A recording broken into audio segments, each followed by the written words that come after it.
Mesdames, Messieurs, bienvenue en direct sur la page Facebook de JBC Organisation. On va vous présenter énormément d'exposants et énormément de partenaires tout au long de ces 2 jours sur le salon Cité 21, le 17e salon Cité 21. Et j'ai la chance d'avoir avec moi une petite partie de l'équipe Suez avec Thibaut Decker. Bonjour Thibaut. Bonjour Franck. Et on retrouvera tout à l'heure Christophe Pivert. Alors justement, Suez, en quelques mots, c'est une entreprise internationale. Vous pouvez nous donner votre identité? Que faites-vous? Alors Suez, c'est une entreprise internationale, c'est aussi un acteur local. On va en parler dans quelques instants, mais c'est d'abord une entreprise qui s'est donnée pour mission de préserver et de sécuriser la ressource. Contribuer à mieux gérer cette ressource, c'est justement permettre de la protéger et en générer de nouvelles. Ça fait partie de nos métiers, à travers le recyclage, la valorisation énergétique ou la valorisation biologique, par exemple. Alors justement, on va parler du tri, parce que le tri, c'est important. Et justement, vous accompagnez les usagers sur le tri. Donc vous venez sur le territoire?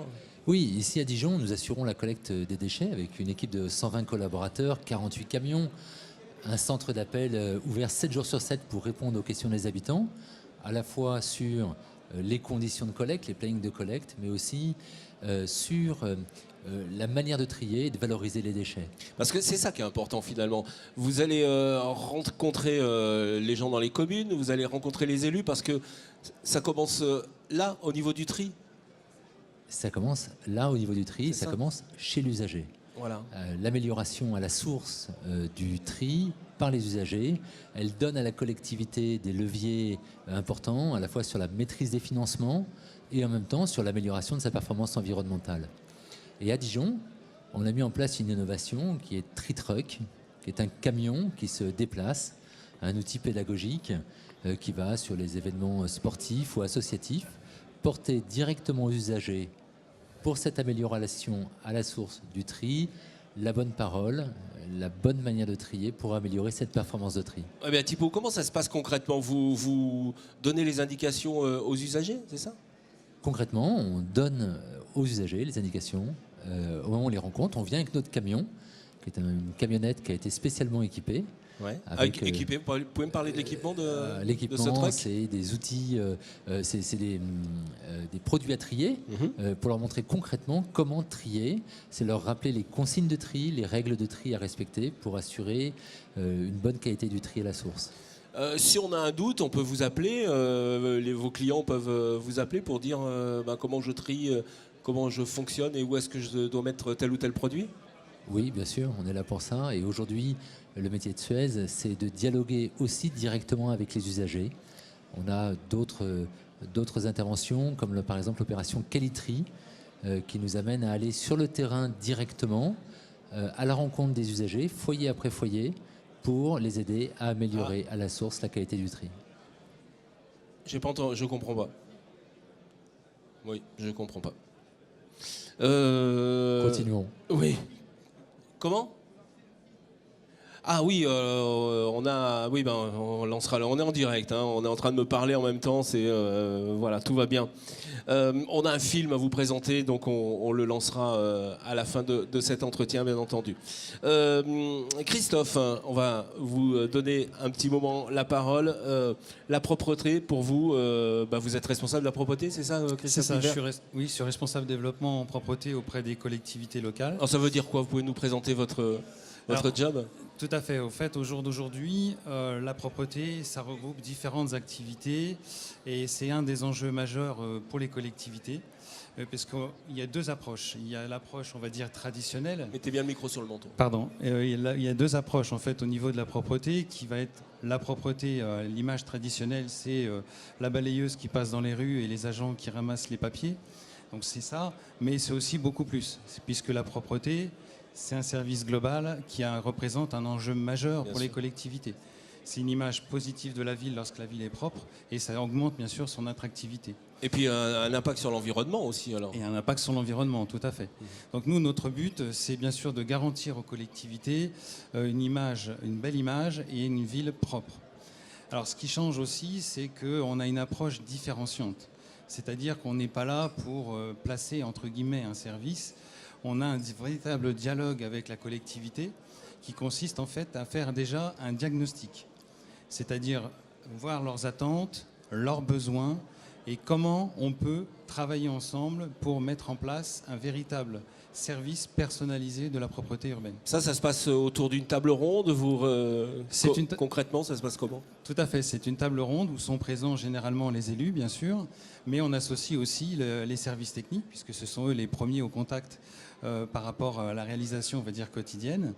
Et on fait un travail en commun sur cette présentation, sur le recensement de leurs besoins pour pouvoir après préparer les solutions qui seront adaptées. Alors, diagnostic, ensuite stratégie, certainement. Stratégie, tout à fait. Donc aujourd'hui, c'est bien sûr de la propreté, c'est bien sûr des moyens, mais c'est aussi aujourd'hui un service connecté. Tout comme la collecte des déchets est connectée, la propreté est elle aussi connectée. On connecte comment la propreté? Expliquez-moi.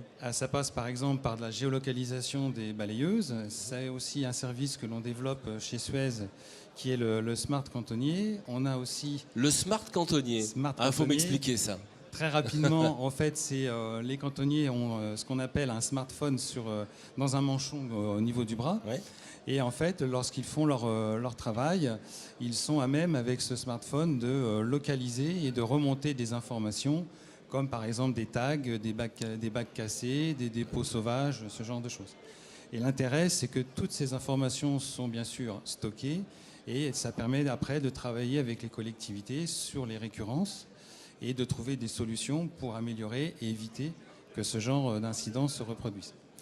Alors, une fois qu'on a fait le diagnostic, on met une stratégie en place et après, il se passe quoi? Après, on met en place, bien sûr, il y a une consultation si les services sont dans l'objet d'un marché public, bien entendu. Bien sûr.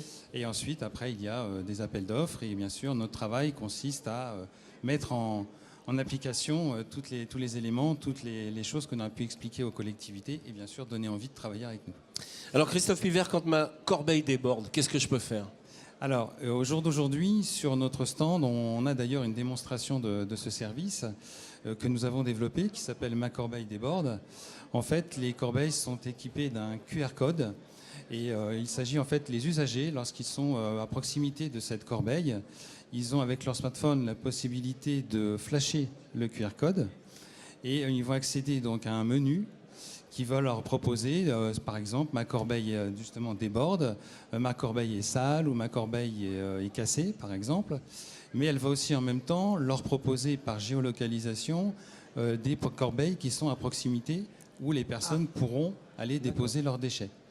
Donc en fait, il y a deux choses. Vous avez l'information de la corbeille la plus proche et vous avez l'information concernant la corbeille qui, elle, va remonter via extranet dans nos services pour pouvoir après générer l'intervention. Avec tout ça, bien sûr, un visu, excusez-moi, ouais. De la collectivité sur tout ce qui se passe. Ah oui, donc c'est relié évidemment avec la collectivité. Tout à donc fait. Tout le monde est au courant de... Tout le monde est informé. De tout. Thibaut, donc on le voit bien, vous êtes vraiment au cœur de l'humain, on va dire. Vous voulez vraiment arriver sur les territoires? Oui, nous y sommes déjà.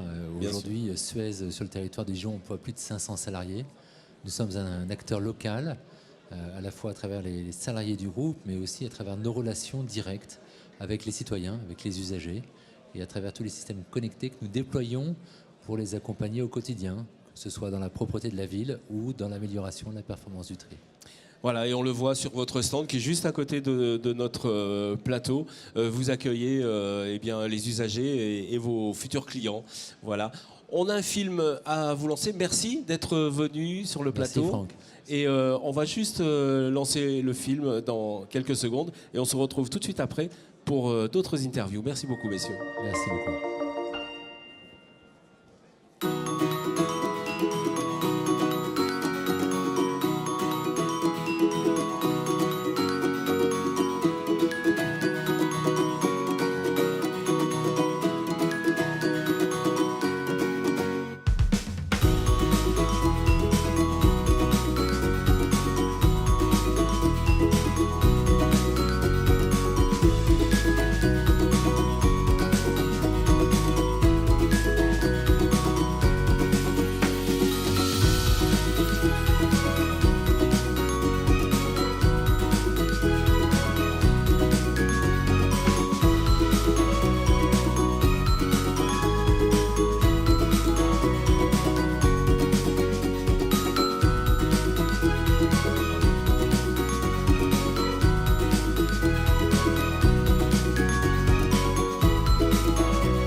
bien, on a été très heureux d'accueillir une partie de l'équipe de Suez. Ils sont nombreux hein, sur le plateau. Voilà.